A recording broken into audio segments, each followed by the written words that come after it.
Hello every one. ഇന്ന് നമ്മൾ എടുക്കാൻ പോകുന്ന ടോപ്പിക് എന്ന് പറയുന്നത് കേരളത്തെ സംബന്ധിച്ചാണ്. ഇപ്പം കേരളത്തെ പറ്റി നമ്മൾ ഡെഫിനറ്റ് ആയിട്ടും അറിഞ്ഞിരിക്കണം. കാരണം PSC നടത്തുന്ന ഏതൊരു എക്സാമിനേഷൻ ആയാലും, ഇപ്പോൾ നമ്മൾ എഴുതാൻ പോകുന്ന KS എക്സാമിനേഷൻ ആയാലും, കേരളത്തെ സംബന്ധിച്ചിട്ടുള്ള ഒരു അണ്ടർസ്റ്റാൻഡിങ് നമുക്ക് വളരെ വളരെ ഇമ്പോർട്ടൻ്റ് ആണ്. സോ എന്താണ് കേരളത്തിന്റെ ഒരു ഓവർവ്യൂ? എന്താണ് കേരളത്തിന്റെ ജോഗ്രഫി, എങ്ങനെയാണ് ഇക്കോണമി, എങ്ങനെയാണ് കേരളത്തിന്റെ ഹിസ്റ്ററി, എങ്ങനെയാണ് ഇതൊക്കെ നമുക്ക് കൃത്യമായിട്ട് തന്നെ അറിഞ്ഞിരിക്കണം. അതിനേക്കാൾ ഉപരിയായിട്ട് കേരളത്തിന്റെ അഡ്മിനിസ്ട്രേഷൻ എങ്ങനെയാണ് നടക്കുന്നത് എന്നുള്ളതും നമ്മൾ അറിഞ്ഞിരിക്കണം. കാരണം നമ്മൾ എഴുതാൻ പോകുന്ന എക്സാമിനേഷൻ അല്ലെങ്കിൽ നമ്മൾ പ്രവർത്തിക്കാൻ പോകുന്ന മേഖല എന്ന് പറയുന്നത് അഡ്മിനിസ്ട്രേഷനുമായിട്ട് ബന്ധപ്പെട്ടിട്ടുള്ളതാണ്. ഈ കാര്യങ്ങളൊക്കെ നമ്മൾ അറിഞ്ഞിരിക്കണം. അതിന്റെ തന്നെ ആദ്യത്തെ ഒരു സെഷനാണ് ഇത് നടക്കാനായിട്ട് പോകുന്നത്. അപ്പോൾ നമുക്ക് നോക്കാം എന്തൊക്കെയാണ് കേരളത്തെ പറ്റിയിട്ടുള്ള ഒരു ജനറൽ ഔട്ട്ലൈൻ എന്തൊക്കെയാണെന്നുള്ളത് നമുക്കൊന്ന് മനസ്സിലാക്കാനായിട്ട് ശ്രമിക്കാം. ആദ്യം തന്നെ കേരള ഫാക്ട്സ് എന്ന് പറയുന്ന ഒരു സെക്ഷനിലേക്കാണ് നമ്മൾ വരുന്നത്. കേരള ഫാക്ട്സ്, എന്തൊക്കെ ഇൻഫർമേഷൻ ആണ് നമ്മൾ കേരളത്തെ പറ്റി അറിഞ്ഞിരിക്കേണ്ടത്, അതാണ് കേരള ഫാക്ട്സ് എന്നതുകൊണ്ട് ഉദ്ദേശിക്കുന്നത്. Okay, Kerala facts. ആദ്യം ഫോർമേഷൻ, എപ്പോഴാണ് കേരളം ഫോം ചെയ്തത്? ഓക്കെ, കേരള പിറവി എന്ന് നമ്മൾ എല്ലാ വർഷവും ആഘോഷിക്കുന്ന ഒരു ദിവസമുണ്ട് അല്ലെ? ആ ദിവസം എന്നാണ്? നവംബർ 1 1956 ആണ്. ഓക്കെ, നമ്മളുടെ കേരള പിറവി എന്ന് പറയുന്നത് നവംബർ 1 1956. അതുകൊണ്ടാണ് എല്ലാ വർഷവും നവംബർ 1 നമ്മൾ കേരള പിറവി ദിനമായിട്ട് ആഘോഷിക്കുന്നത്. ഈ 1956 ഒരു ഇമ്പോർട്ടൻസ് ഉണ്ട്. കാരണം ആ കാലഘട്ടത്തെയാണ് നമ്മൾ സ്റ്റേറ്റ് റീഓർഗനൈസേഷൻ എന്ന് പറയുന്നത്. സ്റ്റേറ്റ് റീഓർഗനൈസേഷൻ എന്ന് പറയുമ്പോൾ നമ്മുടെ ഇന്ത്യ ഉണ്ടായതിനു ശേഷം നമുക്ക് ഇപ്പോൾ കാണുന്ന തരത്തിലുള്ള സ്റ്റേറ്റുകളൊന്നും അന്നില്ലായിരുന്നു. എങ്ങനെയായിരിക്കണം സ്റ്റേറ്റ്സ് നമ്മൾ ഉണ്ടാക്കേണ്ടത്, എങ്ങനെയായിരിക്കണം സ്റ്റേറ്റ്സിനെ നമ്മൾ ഡിവൈഡ് ചെയ്യേണ്ടത്, അങ്ങനെയുള്ളൊരു ഡിസ്കഷൻ വന്നപ്പോഴേക്കും ഒരു കമ്മിറ്റി രൂപീകരിക്കുകയും ആ കമ്മിറ്റിയുടെ ഒരു റെക്കമെൻഡേഷന്റെ ഭാഗമായിട്ട് നമ്മൾ സ്റ്റേറ്റ് റീഓർഗനൈസേഷൻ ലാംഗ്വേജിന്റെ ബേസിൽ നടത്തുകയും ചെയ്തു. അങ്ങനെ ഉണ്ടായി വന്നിട്ടുള്ള ഒരു സ്റ്റേറ്റ് ആണ് നമ്മുടെ കേരള എന്ന് പറയുന്നത്. ആ ദിവസമാണ് നവംബർ 1 1956. കേരളം മാത്രമല്ല, മറ്റനവധി സംസ്ഥാനങ്ങൾ രൂപീകരിക്കപ്പെട്ടതും ഈ ഒരു ദിവസം തന്നെയാണ്. ഇനി നമ്മുടെ ക്യാപിറ്റൽ എവിടെയാണെന്നുള്ളതാണ്. അപ്പൊ ഇത് എല്ലാവർക്കും അറിയാം, തിരുവനന്തപുരമാണ് നമ്മളുടെ ക്യാപിറ്റൽ, അഡ്മിനിസ്ട്രേറ്റീവ് ക്യാപിറ്റൽ ആയിട്ട് നമ്മൾ കരുതുന്നത്. എന്ന് വെച്ച് കഴിഞ്ഞാൽ നമ്മളുടെ സെക്രട്ടേറിയറ്റ് ഉള്ളതും നമ്മളുടെ ലെജിസ്ലേറ്റീവ് അസംബ്ലി ഉള്ളതും അങ്ങനെയുള്ള ഇമ്പോർട്ടൻ്റ് ആയിട്ടുള്ള എല്ലാ ഓഫീസുകളും പ്രവർത്തിക്കുന്നത് നമ്മളുടെ തിരുവനന്തപുരത്താണ്. നമുക്ക് എന്താവശ്യമുണ്ടെങ്കിലും ആളുകളൊക്കെ പറയുന്നത് നിങ്ങൾ കേട്ടിട്ടുണ്ടാവും, തിരുവനന്തപുരത്തേക്ക് പോകണം എന്ന് പറയുന്നത് കേട്ടിട്ടുണ്ടാവും. അപ്പം എന്തെങ്കിലും കാര്യങ്ങൾ സാധിക്കാനൊക്കെ ആയിട്ട് ഒരു ഹയർ ഓഫീഷ്യലിനെ മീറ്റ് ചെയ്യണമെങ്കിൽ എല്ലാവരും വരുന്ന ഒരു സ്ഥലം എന്ന് പറയുന്നത് തിരുവനന്തപുരം തന്നെയാണ്. നമ്മുടെ ക്യാപിറ്റൽ തിരുവനന്തപുരമാണ്. നമ്മളുടെ ഒഫീഷ്യൽ ലാംഗ്വേജ് എന്ന് പറയുന്നത് മലയാളമാണ്. ഇനി നമ്മുടെ സ്റ്റേറ്റ് ആനിമൽ എന്താണെന്നുള്ളതാണ്. അപ്പം എലിഫന്റ് ആണ്. നമുക്ക് എപ്പോഴും കാണാൻ സാധിക്കുന്ന നമ്മളുടെ വാർത്തകളിലും അതേപോലെയുള്ള നമ്മളുടെ ഡിസ്കഷൻസിലും ഒക്കെ എപ്പോഴും ഒരു മേജർ ആയിട്ട് വരുന്ന ഒരു ടോപ്പിക്കാണ് എലിഫന്റ് എന്ന് പറയുന്നത്. ഇന്ത്യൻ എലിഫന്റ് ആണ് നമ്മളുടെ സ്റ്റേറ്റ് ആനിമൽ എന്ന് പറയുന്നത്. നമ്മുടെ സ്റ്റേറ്റ് ബേർഡ് എന്ന് പറയുന്നത് ഗ്രേറ്റ് ഇന്ത്യൻ ഹോൺബിൽ ആണ്. Great Indian hornbill. ഇതിനെ മലമുഴക്കി വേഴാമ്പൽ എന്നാണ് അറിയപ്പെടുന്നത്, ഗ്രേറ്റ് ഇന്ത്യൻ ഹോൺബിൽ. ഇനി നമ്മുടെ സംസ്ഥാന ട്രീ എന്ന് പറയുന്നത് കോക്കനട്ട് ട്രീ ആണ്. അതേപോലെ നമ്മളുടെ ഫ്ലവർ എന്ന് പറയുന്നത് കണിക്കൊന്നയാണ്.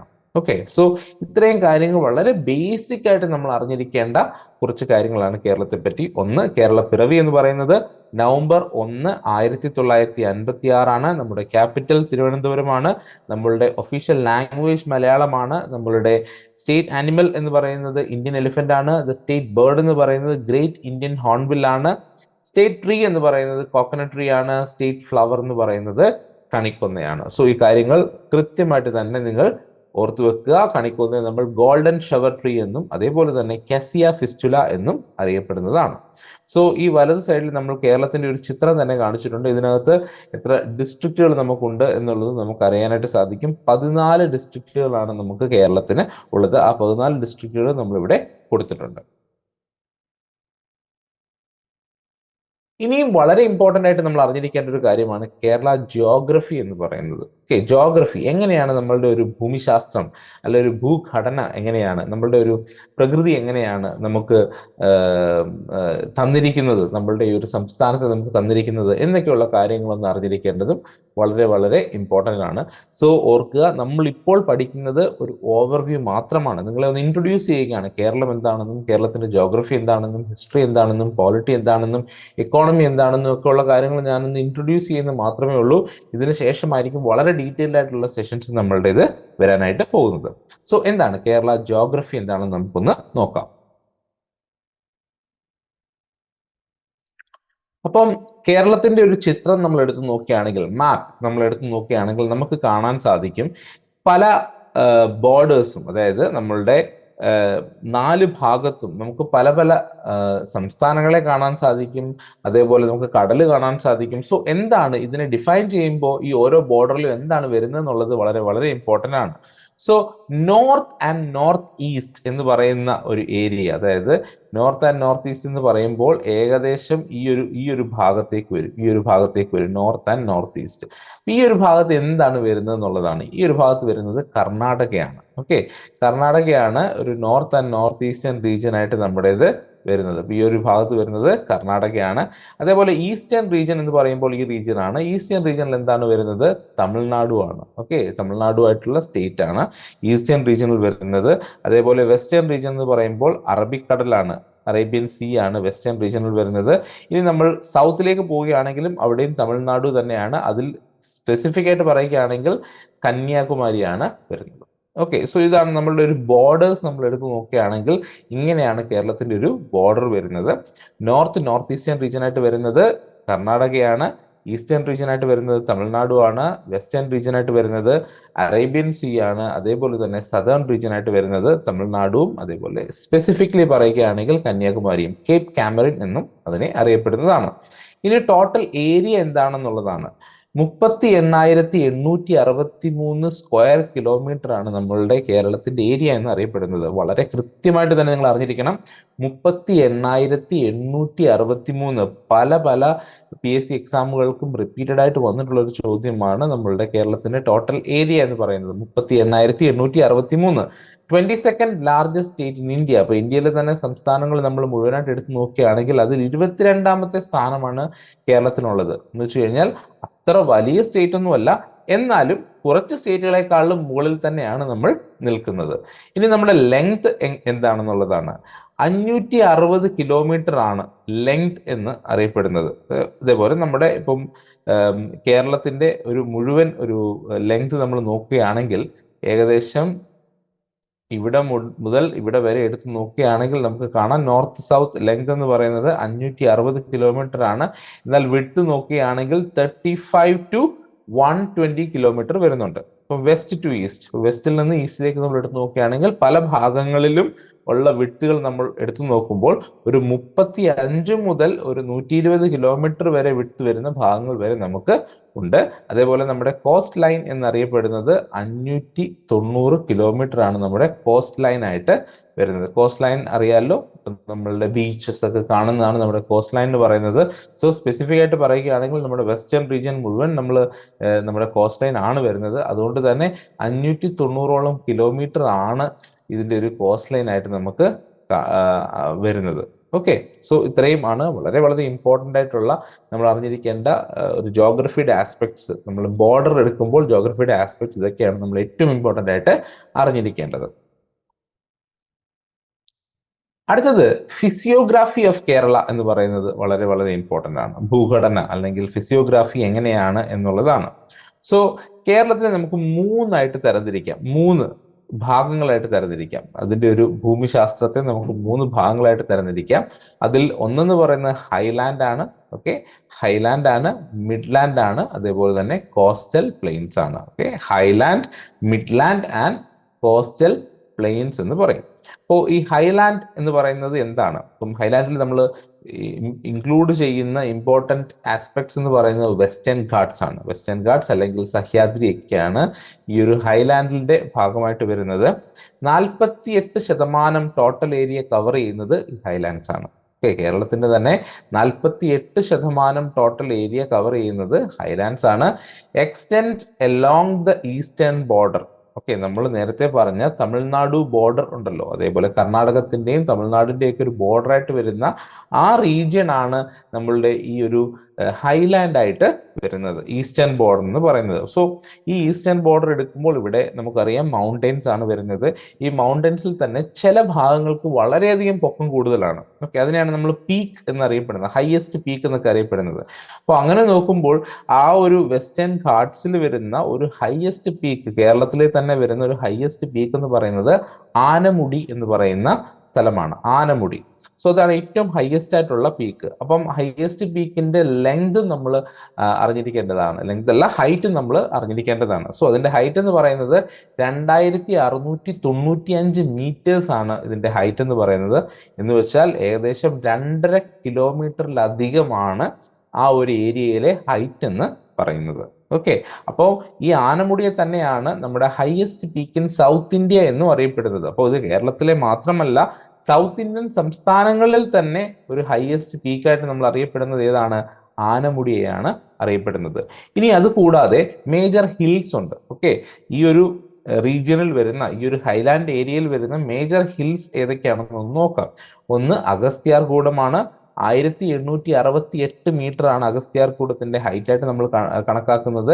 പിന്നെ മീശപ്പുലിമല 2640 കിലോമീറ്റർ ആണ്, 2640 മീറ്റർ ആണ് മീശപ്പുലിമലയുടെ ഒരു ഹൈറ്റ് ആയിട്ട് നമ്മൾ കണക്കാക്കുന്നത്. ബാണാസുര ഹിൽ എന്ന് പറയുന്നത് 2073 മീറ്റർ ആണ് വരുന്നത്. ഇനി നമ്മുടെ ഇമ്പോർട്ടൻറ്റ് ഹിൽ സ്റ്റേഷൻസ് ഉണ്ട്. സോ എപ്പോഴും ഒരു ടൂറിസം ആസ്പെക്റ്റിലേക്ക് നമ്മൾ ചിന്തിക്കുമ്പോൾ നമുക്കറിയാം നമ്മൾ എല്ലാവരും പോകാൻ ആഗ്രഹിക്കുന്ന തണുപ്പുള്ള റീജിയൻസ് ആണ്. സോ കൂടുതലായും തണുപ്പുള്ള റീജിയൻസ് നമ്മൾ കാണപ്പെടുന്ന എവിടെയാണ്? ഇങ്ങനെയുള്ള സ്ഥലങ്ങളിലാണ്. അതായത് വളരെ പൊക്കത്തിലുള്ള, അതേപോലെ ഹിൽ സ്റ്റേഷൻസ് എന്ന് നമ്മൾ പറയും. അപ്പൊ അങ്ങനെയുള്ള ഹിൽ സ്റ്റേഷൻസ് നമ്മുടെ കേരളത്തിൽ ഒട്ടനവധി തന്നെയുണ്ട്. സോ മേജർ ആയിട്ട് വരുന്ന ഹിൽ സ്റ്റേഷൻസ് ആണ് മൂന്നാർ, വയനാട്, തേക്കടി, പൊന്മുടി. ഓക്കെ, മൂന്നാറും വയനാടും തേക്കടിയും പൊന്മുടിയും ഒക്കെയാണ് നമ്മുടെ ഈ കേരളത്തിലെ ഇമ്പോർട്ടൻ്റ് ആയിട്ടുള്ള ഹിൽ സ്റ്റേഷൻസ് ആയിട്ട് വരുന്നത്. സോ നമ്മൾ പറഞ്ഞ ഹൈലാൻഡ്സിനെ പറ്റിയിട്ടുള്ള ഇമ്പോർട്ടൻ്റ് ആയിട്ടുള്ള ഇൻഫർമേഷൻ നിങ്ങൾക്ക് മനസ്സിലായി എന്ന് വിശ്വസിക്കുന്നു. ഇനി അടുത്തതായിട്ട് വരുന്നതാണ് മിഡ് ലാൻഡ് എന്ന് പറയുന്നത്. Okay, midland lies between the Western Ghats and the coastal plain. So നമ്മൾ പറഞ്ഞു നമ്മളുടെ ഈസ്റ്റേൺ സൈഡിൽ വരുന്നത് ഈ ഒരു വെസ്റ്റേൺ ഘാട്സ് ആണ്. അതേപോലെ നമ്മുടെ വെസ്റ്റേൺ ഭാഗത്തേക്ക് വരുന്നത് നമ്മുടെ അറേബ്യൻ സീ ആണ്. സോ ഈ രണ്ടിൻ്റെയും ഇടയ്ക്ക് വരുന്ന ഒരു ഏരിയയാണ് നമ്മൾ മിഡ് ലാൻഡ് എന്ന് അറിയപ്പെടുന്നത്. സോ ഏകദേശം 40% ടോട്ടൽ ഏരിയ കവർ ചെയ്യപ്പെടുന്നത് ഈ മിഡ് ലാൻഡ് ആണ്. 40% ടോട്ടൽ ഏരിയ കവർ ചെയ്യപ്പെടുന്നത് മിഡ് ലാൻഡ് ആണ്. സോ ഇവിടെയാണ് നമുക്ക് മേജർ ആയിട്ടുള്ള റിവേഴ്സും അതേപോലെ തന്നെ വാലീസും അഗ്രികൾച്ചറൽ ലാൻഡ്സും ഒക്കെ കാണാനായിട്ട് സാധിക്കുന്നത്. Major rivers, valleys and agricultural lands can be seen in this particular region. So ഇവിടെ കൾട്ടിവേറ്റ് ചെയ്യപ്പെടുന്ന ക്രോപ്സ് എന്തൊക്കെയാണെന്ന് നമ്മൾ അറിഞ്ഞിരിക്കേണ്ടതായിട്ടുണ്ട്. So rice, rubber, spices, coconut, cashew and banana. Important ആയിട്ട് നമ്മൾ കൾട്ടിവേറ്റ് ചെയ്യപ്പെടുന്ന ക്രോപ്പുകൾ എന്ന് പറയുന്നത് rice, rubber, spices, coconut, cashew and banana ആണ് ഈ ഒരു റീജിയനിൽ നമ്മൾ കൂടുതലായിട്ടും കൾട്ടിവേറ്റ് ചെയ്യുന്ന ക്രോപ്സ് ആയിട്ട് പറയപ്പെടുന്നത്. സോ നിങ്ങൾക്ക് മനസ്സിലായി കാണും, ഹൈലാൻഡ് എന്ന് പറയുന്ന റീജിയൻ എന്ന് പറയുന്നത് ഓൾമോസ്റ്റ് നമ്മുടെ ഈസ്റ്റേൺ ഭാഗത്ത് വരുന്ന ഒരു ബോർഡർ റീജിയൻ ഷെയർ ചെയ്യുന്ന കുറെ മൗണ്ടൻസ് ആണ്. ഓക്കെ, എന്നാൽ മിഡ്ലാൻഡ് എന്ന് പറയുന്നത് ഈ മൗണ്ടൻസിനും അതേപോലെ തന്നെ നമ്മുടെ വെസ്റ്റേൺ ബോർഡറിൽ വരുന്ന അറേബ്യൻ സീക്കും ഇടയിൽ വരുന്ന ഒരു സ്ഥലത്തെയാണ് നമ്മൾ മിഡ്ലാൻഡ് എന്ന് അറിയപ്പെടുന്നത്. അവിടെയാണ് കൂടുതലായിട്ട് നമുക്ക് ഈ റിവേഴ്സും വാലീസും ഒക്കെ അഗ്രികൾച്ചറൽ ലാൻഡ്സും ഒക്കെ കാണാനായിട്ട് സാധിക്കുന്നത്. ഇനി അടുത്ത് വരുന്ന ഒരു ഭാഗം എന്ന് പറയുന്നത് നമ്മുടെ ഈ കോസ്റ്റൽ പ്ലെയിൻസ് തന്നെയാണ്, കോസ്റ്റൽ റീജിയൻസ് തന്നെയാണ്. സോ ഇത് 12%, അതായത് ഈ 100% ടോട്ടലായിട്ട് എടുക്കുകയാണെങ്കിൽ അതിൽ 48% ഹൈലാൻഡും 40% മിഡ്ലാൻഡും അതേപോലെ 12% കോസ്റ്റൽ റീജിയനുമാണ് വരുന്നത്. Lies along 590 kilometre long coast line. നമ്മൾ ഓൾറെഡി പറഞ്ഞു നമ്മുടെ കോസ്റ്റ് ലൈൻ എന്ന് പറയുന്നത് ഒരു 590 കിലോമീറ്റേഴ്സ് ഉണ്ട്. സോ ഒരു വെസ്റ്റേൺ റീജിയൻ മുഴുവൻ നമ്മൾ ടച്ച് ചെയ്യുന്നത് അറേബ്യൻ സീയുമായിട്ടാണ്. സോ അതിനെയാണ് നമ്മൾ കോസ്റ്റൽ റീജിയൻ എന്ന് അറിയപ്പെടുന്നത്. സോ ഇവിടെ കാണപ്പെടുന്ന ബാക്ക് വാട്ടേഴ്സ് ഉണ്ട്. ഓക്കെ, ബാക്ക് വാട്ടേഴ്സ് എന്ന് പറയുമ്പോൾ വേമ്പനാട്, അഷ്ടമുടി, കായംകുളം അതേപോലെ ശാസ്താംകോട്ടയൊക്കെയാണ് ഇമ്പോർട്ടൻ്റ് ആയിട്ട് നമ്മളുടെ ഈ ഒരു കേരളത്തിൽ സ്ഥിതി ചെയ്യുന്ന ഇമ്പോർട്ടൻ്റ് ആയിട്ടുള്ള ബാക്ക് വാട്ടേഴ്സ്. അതേപോലെ ഒരു കോസ്റ്റൽ റീജിയൻ എന്ന് പറയുമ്പോൾ വളരെ ഇമ്പോർട്ടൻ്റ് ആയിട്ട് വരുന്നതാണ് അവിടുത്തെ നാവിഗേഷൻ അതേപോലെ തന്നെ ട്രേഡ് ഒക്കെ. ഇതിന് ഏറ്റവും കൂടുതൽ നമ്മളെ ഹെൽപ്പ് ചെയ്യുന്നത് പോർട്ടുകളാണ്. ഓക്കെ, അപ്പോൾ ഇമ്പോർട്ടൻ്റ് ആയിട്ടുള്ള പോർട്ടുകൾ ഏതൊക്കെയാണെന്ന് നോക്കുകയാണെങ്കിൽ കൊച്ചി, കൊല്ലം, വിഴിഞ്ഞം, ബേപ്പൂർ ഒക്കെയാണ് ഇമ്പോർട്ടൻ്റ് ആയിട്ട് വരുന്ന നമ്മുടെ കേരളത്തിലെ തന്നെ പോർട്ടുകൾ എന്ന് നമ്മൾ അറിയപ്പെടുന്നത്. ഓക്കെ, സോ ഒരു ഫിസിയോഗ്രാഫി കേരളത്തിന്റെ എടുത്ത് നോക്കുകയാണെങ്കിൽ കേരളത്തെ നമുക്ക് മൂന്നായിട്ട് തരംതിരിക്കാം: highland, midland and coastal plain. Highland ആണ് ഏറ്റവും കൂടുതൽ സ്ഥലം എടുക്കുന്നത്, അല്ലെങ്കിൽ ഏറ്റവും കൂടുതൽ സ്ഥലം ഷെയർ ചെയ്യുന്നത് ഹൈലാൻഡ് ആണ്. പിന്നീട് മിഡ്ലാൻഡും അതേപോലെ തന്നെ പിന്നീട് കോസ്റ്റൽ റീജിയൻസുമാണ് വരുന്നത്. Climate of Kerala. സോ എങ്ങനെയാണ് നമ്മുടെ കാലാവസ്ഥ, കേരളത്തിന്റെ കാലാവസ്ഥ എങ്ങനെയാണെന്നുള്ളതാണ് അടുത്തായിട്ട് നമ്മൾ അറിയാനായിട്ട് പോകുന്നത്. ട്രോപ്പിക്കൽ മൺസൂൺ ക്ലൈമറ്റ് എന്നാണ് ഇതിനെ അറിയപ്പെടുന്നത്. Tropical monsoon climate. സോ ഈ ട്രോപ്പിക്കൽ എന്ന് പറയുന്ന വാക്ക് വരുന്നത് തന്നെ കേരളത്തിന്റെ സ്ഥാനം, നമ്മളുടെ എൻറ്റയർ ഗ്ലോബ് എടുത്ത് നോക്കുകയാണെങ്കിൽ, അല്ലെങ്കിൽ മാപ്പ് എടുത്ത് നോക്കുകയാണെങ്കിൽ, equator, tropic of cancer, tropic of Capricorn, ഇതൊക്കെ ഉണ്ട് നമുക്കറിയാം. സോ അതിൻ്റെ സ്ഥാനത്തെ ബേസ് ചെയ്ത്, നമ്മുടെ ലാറ്റിറ്റ്യൂഡിനെയൊക്കെ ബേസ് ചെയ്തിട്ടാണ് നമ്മൾ ഈ മൺസൂൺ എങ്ങനെയാണ് നമ്മൾ പറയപ്പെടുന്നത്. സോ അങ്ങനെ നോക്കുമ്പോൾ ട്രോപ്പിക്കൽ മൺസൂൺ ക്ലൈമറ്റ് എന്നാണ് നമ്മുടെ കേരളത്തിന്റെ ക്ലൈമറ്റിനെ കൂടുതലായിട്ടും അറിയപ്പെടുന്നത്. So it is warm and humid. Okay, ഈ ഒരു ക്ലൈമറ്റ് എന്ന് പറയുന്നത് വാമും ഹ്യൂമിഡും ആണ്. സോ ഇമ്പോർട്ടൻ്റ് ആയിട്ടുള്ള സീസണുകൾ എന്തൊക്കെയാണ്? സോ ദ ഫസ്റ്റ് സീസൺ എന്ന് അറിയപ്പെടുന്നത് സൗത്ത് വെസ്റ്റ് മൺസൂൺ സീസൺ ആണ്. സൗത്ത് വെസ്റ്റ് മൺസൂൺ സീസണിനെ നമ്മൾ മലയാളത്തിൽ പറയപ്പെടുന്നത് ഇടവപ്പാതി എന്നാണ്. ഓക്കെ, സൗത്ത് വെസ്റ്റ് മൺസൂൺ അത് ജൂൺ മുതൽ സെപ്റ്റംബർ വരെ നീണ്ടു നിൽക്കുന്ന ഒരു കാലഘട്ടമാണ്. നമുക്ക് എപ്പോഴും അറിയാം, നമ്മളുടെ സ്കൂൾ തുറക്കുന്ന ഒരു കാലഘട്ടം, അല്ലെ സ്കൂളും കോളേജും ഒക്കെ തുറക്കുന്ന ഒരു കാലഘട്ടം എന്ന് പറയുന്നത് മഴ ഒരുപാടുള്ളൊരു കാലഘട്ടമാണ്. സോ ആ സമയത്തിനെയാണ് ഇടവപ്പാതി എന്നറിയപ്പെടുന്നത്.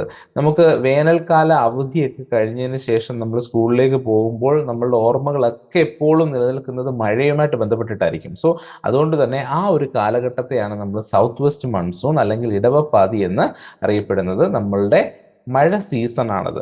ഇനി അടുത്ത ഒരു മഴ സീസൺ നമുക്കുണ്ട്. ഇതിന് ശേഷം വരുന്ന ഒരു മഴ സീസൺ, അതിനെയാണ് നോർത്ത് ഈസ്റ്റ് മൺസൂൺ എന്നറിയപ്പെടുന്നത്. അതിനെ തുലാവർഷം എന്നാണ് അറിയപ്പെടുന്നത്. ഓക്കെ, സോ ആ ഒരു കാലഘട്ടം എന്ന് പറയുന്നത് ഒക്ടോബർ നവംബർ കാലഘട്ടത്തിലാണ് ഈ നോർത്ത് ഈസ്റ്റ് മൺസൂൺ നമുക്ക് ഉണ്ടാകുന്നത്. സോ മെയിൻലി ആ നോർത്ത് ഈസ്റ്റ് മൺസൂണിന്റെ സമയത്ത് നമുക്ക് ചിലപ്പോൾ വളരെ കുറച്ച് മഴയായിരിക്കും ലഭിക്കുന്നത്. എന്നാൽ നമ്മളുടെ അയൽ സംസ്ഥാനമായിട്ടുള്ള തമിഴ്നാട്ടിലേക്കൊക്കെ നോക്കുകയാണെങ്കിൽ വളരെ കൂടുതൽ മഴയും അതേപോലെ തന്നെ ഫ്ലഡും ഒക്കെ ഉണ്ടാകുന്ന ഒരു സമയമാണ്. തമിഴ്നാട്ടിൽ ഫ്ലഡൊക്കെ ഉണ്ടാകുന്ന ഒരു സമയമാണ് ഈ പറഞ്ഞതുപോലുള്ള ഈ നവംബർ കാലഘട്ടം എന്ന് പറയുന്നത്. സോ അത് നോർത്ത് ഈസ്റ്റ് മൺസൂൺ അല്ലെങ്കിൽ തുലാവർഷവുമായിട്ട് ബന്ധപ്പെട്ട് വരുന്നതാണ്. ഇനി നമ്മുടെ മറ്റൊരു ക്ലൈമറ്റ് റീജിയൻ എന്ന് പറയുന്നത് വിന്റർ ആണ്. എന്നാൽ ഈ പ്രോപ്പർലി നമ്മൾ നോർത്തേൺ സംസ്ഥാനങ്ങളിലൊന്നും കാണപ്പെടുന്ന പോലുള്ള വിന്റർ ഒന്നും നമുക്കില്ല. എന്നാൽ ചെറിയൊരു നേരിയൊരു തണുപ്പ് നമുക്ക് അറിയപ്പെടുന്ന ഒരു കാലഘട്ടമാണ് ഡിസംബർ ഫെബ്രുവരി എന്ന് പറയുന്നത്. മൈൽഡ് ആൻഡ് പ്ലസന്റ് ആണ്. ഒരിക്കലും നമുക്ക് ജീവൻ ആപത്തുണ്ടാക്കുന്ന രീതിയിലോ അല്ലെങ്കിൽ അങ്ങനെയുള്ള തണുപ്പൊന്നും നമുക്ക് കേരളത്തിൽ വരാറില്ല. എന്നാലും തണുപ്പുള്ള ഒരു കാലഘട്ടമാണ്. ആ സമയത്ത് ആളുകളൊക്കെ ട്രാവൽ ചെയ്യാൻ ആഗ്രഹിക്കുന്നുണ്ട്. ഇപ്പോൾ നേരത്തെ നമ്മൾ പറഞ്ഞിട്ടുള്ള ഹിൽ സ്റ്റേഷനുകളിലേക്കൊക്കെ ആളുകൾ ഏറ്റവും കൂടുതൽ പോകുന്ന ഒരു കാലഘട്ടം ഈ ഒരു ഡിസംബർ ഫെബ്രുവരി കാലഘട്ടത്തിലാണ്. കാരണം ഒരിക്കലും മഴയുള്ള സമയത്ത് നമുക്ക് അവിടേക്ക് പോകാനായിട്ട് സാധിക്കില്ല. കാരണം അത് ഡേഞ്ചറസ് ആണ്. ആ ഒരു ടൈം ഡേഞ്ചറസ് ആണ്. ലാൻഡ് സ്ലൈഡുകൾ ഉണ്ടാകാൻ സാധ്യതയുണ്ട്, ഫ്ലഡ് ഉണ്ടാകാൻ സാധ്യതയുണ്ട്.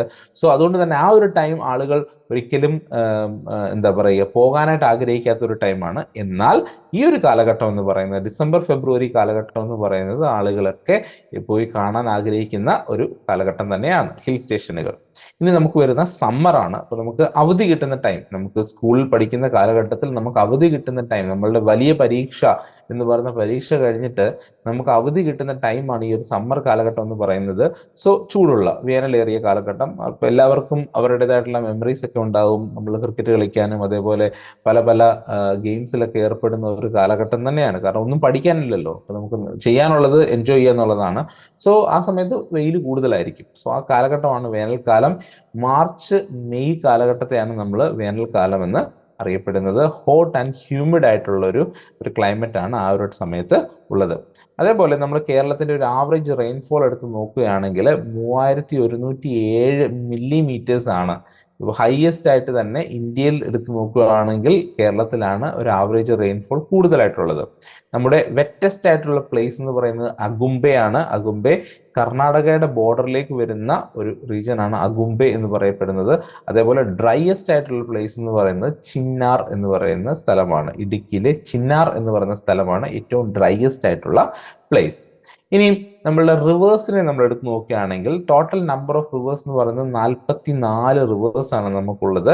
അതിനകത്ത് ഏറ്റവും ഇമ്പോർട്ടൻ്റ് ആയിട്ട് നമ്മൾ മനസ്സിലാക്കേണ്ടത് അതിൽ 41 റിവേഴ്സ് വെസ്റ്റ് ഫ്ലോയിങ് ആണ്. വെസ്റ്റ് ഫ്ലോയിങ് എന്ന് പറയുമ്പോൾ എങ്ങോട്ടാണ് നമുക്ക് ഊഹിക്കാം, കാരണം കേരളത്തിന്റെ തന്നെ വെസ്റ്റേൺ ഏരിയ എന്നറിയപ്പെടുന്നത് നമ്മളുടെ അറേബ്യൻ സീ ആണ്. സോ അറേബ്യൻ സീയിലേക്ക് വന്ന് പതിക്കുന്ന റിവേഴ്സ് ആയിരിക്കും വെസ്റ്റ് ഫ്ലോയിങ് എന്ന് പറയുന്നത്. എന്നാൽ 3 റിവേഴ്സ് എന്ന് പറയുന്നത് ഈസ്റ്റ് ഫ്ലോയിങ് ആണ്. ഈസ്റ്റേൺ സ്ഥലത്തേക്കാണ് അത് ഫ്ലോ ചെയ്യുന്നത്. ഓക്കെ, സോ അത് വളരെ വളരെ ഇമ്പോർട്ടൻ്റ് ആയിട്ട് അറിഞ്ഞിരിക്കേണ്ടതാണ്. 44 റിവേഴ്സ് ഉള്ളതിൽ 41 റിവേഴ്സ് വെസ്റ്റ് ഫ്ലോയിങ്ങും 3 റിവേഴ്സ് ഈസ്റ്റ് ഫ്ലോയിങ്ങുമാണ് ഉള്ളത്. സോ ഏതൊക്കെയാണ് ആ 3 റിവേഴ്സ് എന്നുള്ളത് നിങ്ങൾ കണ്ടുപിടിക്കേണ്ടതാണ്. ഇനി നമ്മുടെ കേരളത്തിലെ ഏറ്റവും ലോങ്സ്റ്റ് ആയിട്ടുള്ള റിവർ എന്നറിയപ്പെടുന്നത് പെരിയാറാണ്. ഏകദേശം 244 കിലോമീറ്റർ ആണ് പെരിയാറിന്റെ നീളം എന്ന് പറയപ്പെടുന്നത്. സോ ലോങ്സ്റ്റ് റിവർ എന്നറിയപ്പെടുന്നത് പെരിയാറാണ്. ഇനിയും പെരിയാർ അല്ലാതെ തന്നെ നമുക്ക് ഒരുപാട് റിവേഴ്സ് കേരളത്തിലുണ്ട്, ഇമ്പോർട്ടൻ്റ് ആയിട്ടുള്ള റിവേഴ്സ്. അങ്ങനെയുള്ള റിവേഴ്സ് ആണ് ഭാരതപ്പുഴ, 209 കിലോമീറ്റർ ആണ് സെക്കൻഡ് ലോങ്സ്റ്റ് നമുക്ക് പറയാം. ഇനി പമ്പയുണ്ട്, പമ്പയുടെ ടോട്ടൽ കിലോമീറ്റേഴ്സ് എന്നറിയപ്പെടുന്നത് 176 കിലോമീറ്റർ ആണ്. ശബരിമല ടെമ്പിൾ നമുക്കറിയാം, പിൽഗ്രിം ടൂറിസം നമ്മൾ എടുത്തു നോക്കുമ്പോൾ, അല്ലെ പിൽഗ്രിമേജ് എന്ന് പറയുന്ന കേരളത്തിലെ പിൽഗ്രിമേജിന്റെ ഒരു മുഴുവൻ ഹിസ്റ്ററി എടുത്തു നോക്കുമ്പോൾ അതിൽ ഏറ്റവും വലിയൊരു സ്ഥാനം വഹിക്കുന്ന ഒരു അമ്പലമാണ് ശബരിമല എന്ന് പറയപ്പെടുന്നത്. ആ ശബരിമല കണക്ട് ചെയ്യപ്പെട്ടിരിക്കുന്നത് പമ്പയുമായിട്ടാണ്. അപ്പൊ പമ്പയ്ക്ക് വളരെയധികം ഇമ്പോർട്ടൻസ് ഉണ്ട് ശബരിമല ടൂറിസവുമായിട്ട് ബന്ധപ്പെട്ടിട്ട്.